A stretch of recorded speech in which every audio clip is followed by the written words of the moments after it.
Are you looking to use video as part of your marketing mix for real estate? If so, this is the video you're going to want to watch. Inside, I'm going to break down the best practices, the things that you should follow, the equipment you should use, and how to really streamline this process to make it as easy as possible and save you hours and hours of time. Take a look.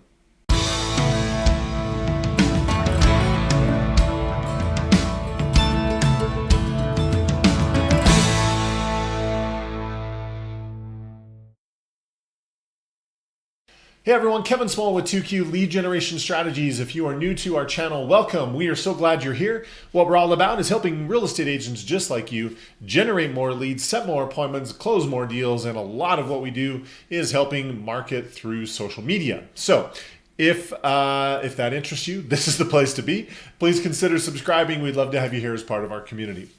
Before we get going in today's video, just one quick note down in the description below. You will find a link to what we call the 4 pillars of marketing success. There is a series of videos that are very instructional, well worth your time, and also totally free. So make sure you go check out that link. It is time well spent.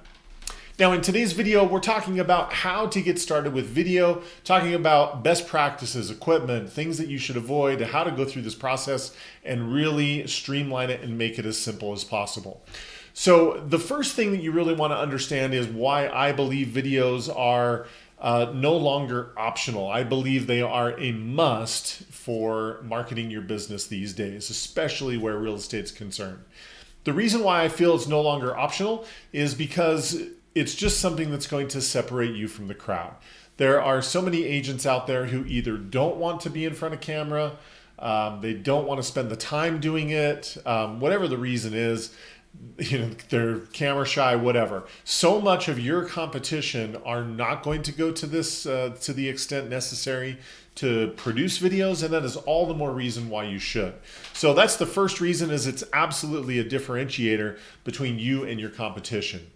A second reason as to why I feel that they are an absolute must is in today's real estate economy, most people, there are exceptions, but the majority of people are doing business with people that they know, like, and trust. And so the more they can get to see your face, hear your voice, know what you're all about, that goes a long, long way to building trust. And that is why videos are absolutely critical. Of all of my clients, the ones that I see who are doing the best and seeing the most results, video is absolutely a part of what they do. It's part of what they do with their marketing as far as Facebook and Instagram. It's also part of what they do with lead follow-up, sending video texts and things like that. Again, videos are critical. So let's also talk about excuses. There's a lot of excuses that I hear as to why people don't want to get started with a video. And it usually has something to do with, I don't like the way that I look on camera. I don't like the way that I sound. I don't know what to say. I don't have the right equipment. I don't have the right backdrop. There's all kinds of excuses. And if we can just be honest with each other, at the end of the day, that's all it is just an excuse, right? None of it is valid. I can show you videos of clients of mine who are in t-shirts and hats. They didn't bother to shave or do their hair. They're just sitting in their kitchen recording on their laptop. There is absolutely nothing special that is going on from a production standpoint, right? They didn't bother getting all dressed up and looking perfect and having the best backdrop, and none of those things frankly matter. They're just excuses. If COVID taught us anything, it is that people work from home. A lot of people are frankly a hot mess. And we've kind of gotten to a point in our society where we know that, and it's accepted, quite honestly. So it's not as big of a deal as you think it is. I'm about 500 videos into my business. I've done, between courses that I've done and YouTube videos, like I said, I'm right around probably about 500 videos, and I still don't like the way that I look or sound on camera. It's just, I've learned that I'm the only one who's being super critical about that. Nobody else really cares. Most people just care about the information that I'm going over and providing for them. So the reason why I cover all of this up front before I get into the nitty-gritty details of how to do this and make it very streamlined and very simple is because you've got to get to the point where you understand that these things don't matter as much as you think they do. Mostly because The pattern is if you're doing your first video, here's what happens. An agent records a video, they watch it, they hate it, they go record again. They watch it, they hate it, they re-record, and they keep going through this process and they're wasting so much time. Again, today's video is not only how to get started, but it's how to save time. And one of the biggest time savers that you can have is once you get up the courage to hit that record button and start recording, right? Don't worry if it's not perfect. Don't worry if you stutter, if you say if you any of those things. If you go back and watch this video, you'll notice that I say those things. I'm not editing them out, and I just don't care, right? I think most people prefer the fact that I'm just real and genuine. This is who I am. If I stutter, if I say the wrong thing, that's just Kevin, right? It's not as big of a deal as you think it really is. And it's just not worth spending all the time editing your video to cut all that stuff out when it's just a time waster, right? You're wasting time doing that when the average person doesn't really care, okay? So again, the faster you can get past that of recording, hating it, recording, hating it, recording, hating it, the faster you can do that, the more time you're gonna save. Now, as far as how to record, this is another one of those areas where you don't want to get too bogged down, right? If you have a cell phone that has been made in the last 2, 3, 4 years, there's a very, very good chance that the camera that is right there in your phone is very high quality. It's going to shoot in high definition and the videos are going to look great, right? So for most of you, that's what I would recommend. Start with the camera that's right in your cell phone. You don't need any special equipment to do this. If you do want to have a camera, let me pull one up while I'm talking and I'll show you the one that I use. It's just a little web camera that's sitting on top of my monitor. That's what I'm currently recording with. Sorry, I probably should have pulled this up as I was preparing, but that's okay, we'll get it. So here, let me share my screen. And so this is the one that I'm currently using that is sitting on top of my monitor, right? So highly recommend it. There's lots of ones out there. It's just the main thing you want to look for is that it's going to shoot in full HD, which is 1080. So as long as it's doing that, you're going to have a camera that's going to be just fine. And all of your cameras that are going to be in your current cell phones, all of them are going to be able to shoot in high definition as well. It's going to look great. So there's that. The format that I recommend for recording videos as far as a template is basically 4 steps. Number 1, your hook. So you want to lead with the information that people are going to get from the video, right? I see a lot of people start with their introduction. Hi, I'm Kevin Smullin, blah, blah, blah, blah, blah, right? And the problem is when the video is first playing and people watch those first few seconds, people are making an internal decision whether they want to continue to spend time watching the video or not. And so you want to hit them up front with that reason as to why they should tune in for the entire video.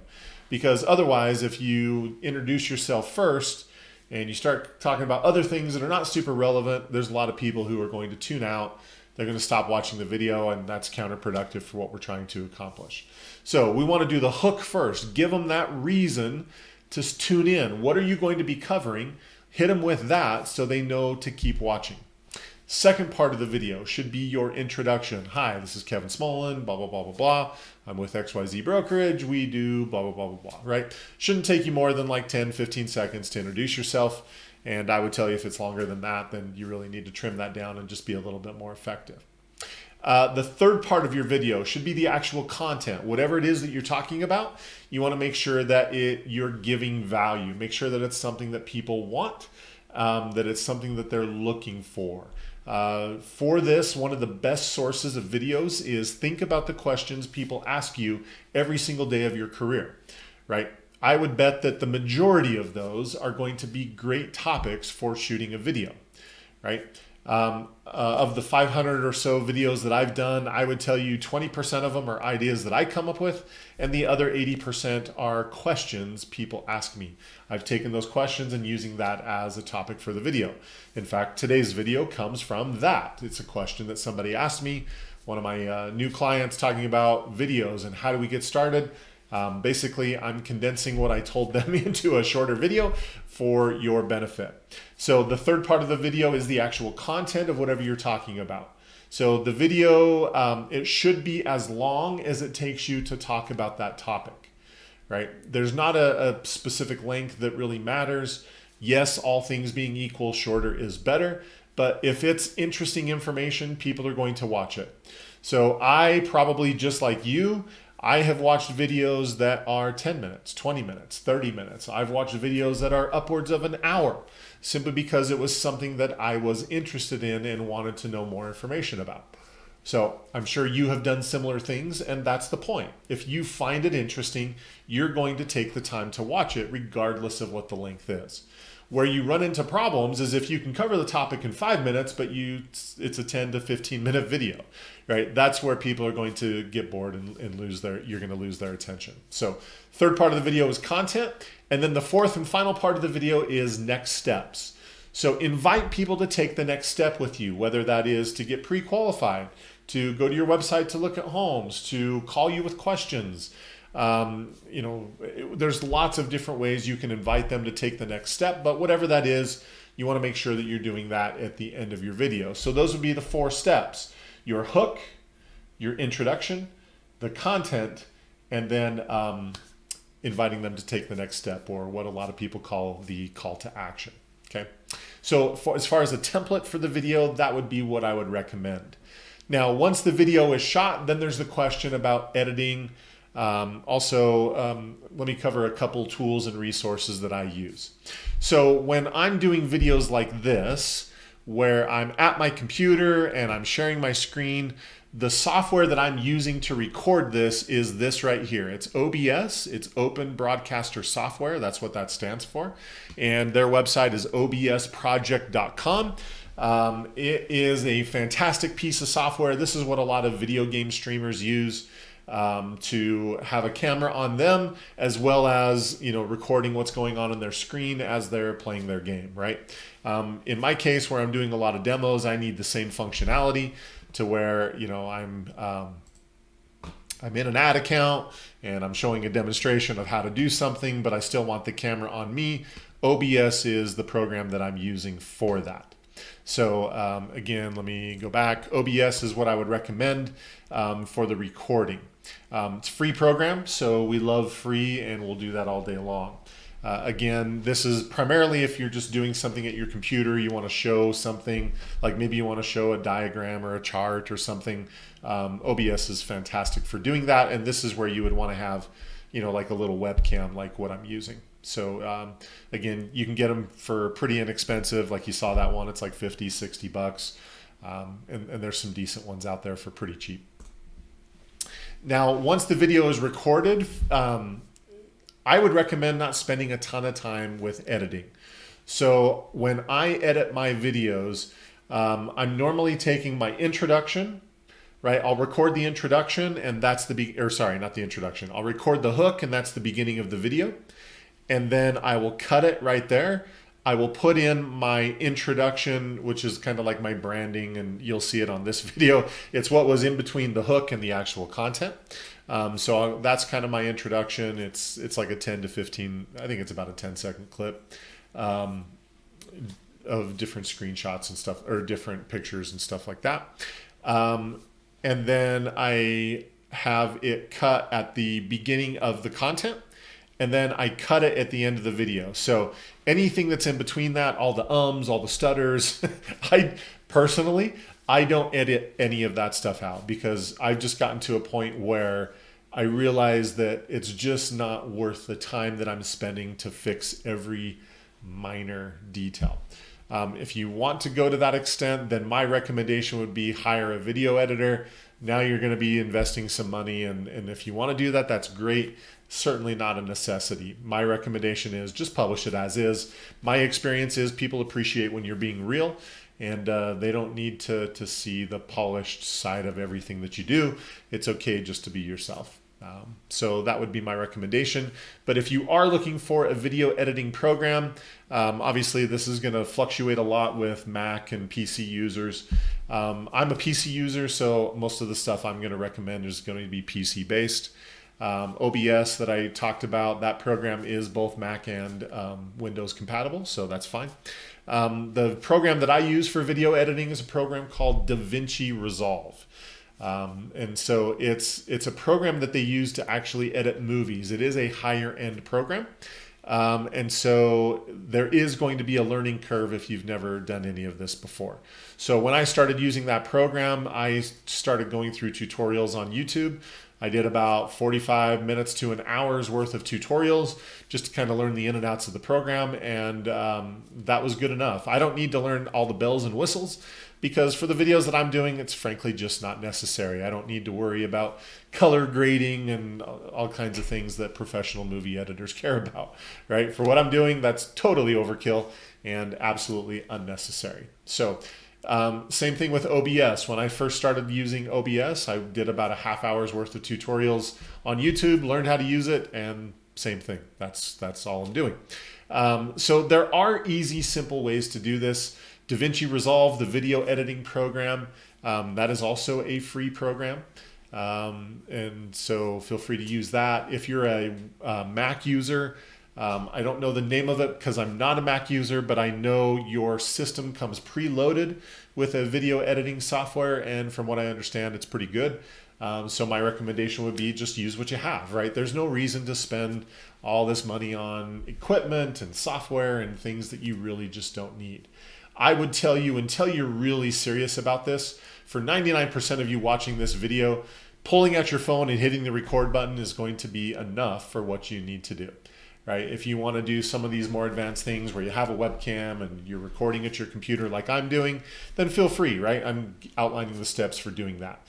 But when I'm putting out a video like this, I do a little bit of research as to what I'm going to talk about. I kind of get the framework for that. Obviously, I don't have a script. I'm just going off of my head. I kind of have an outline and I'm kind of covering the points in the outline. But I don't like scripting things because I think people can tell when you're just sitting there reading a script, it's boring for them and it's boring for you. So if you want to do that, go for it. But I don't recommend it. I just recommend being you. When you're your authentic self, my experience is people appreciate that. Well, the people who like it are going to appreciate it. They're the ones that are going to work with you anyway. And the ones who don't, they were never going to work with you anyway. So who cares? It really doesn't matter. But these are the steps that I would really recommend. Again, I feel like video is such a critical component. I see it with my own clients. The ones who are regularly shooting videos, pushing that out, they're seeing better results than everybody else because people develop a level of familiarity. They appreciate the information that you're sharing. They recognize you as the real estate expert. And all of that goes a long, long way to growing and building your real estate business. So again, if you're watching this video, please do yourself a favor, hit the record button, get past your own insecurities, and just watch how your business grows from consistently doing that over time. So that is it for today's video. If that was helpful, take a split second, click that thumbs up button down below. We appreciate your support. Also, if you have not subscribed to our channel, please do so. Click that little red subscribe button down below and then click the bell notification. You will be notified every time we put out brand new content. And we usually put out a few pieces of content every single month like this. And then also, if you're interested in our marketing services, where we do all of the Facebook and Instagram marketing for you, down in the description below, you'll find a link that has more information about our services. So feel free to go check that out. Other than that, that is it. Make it a great week. Keep crushing it in your real estate business. Let us know if we can help. Otherwise, we will see you on the next video. Take care.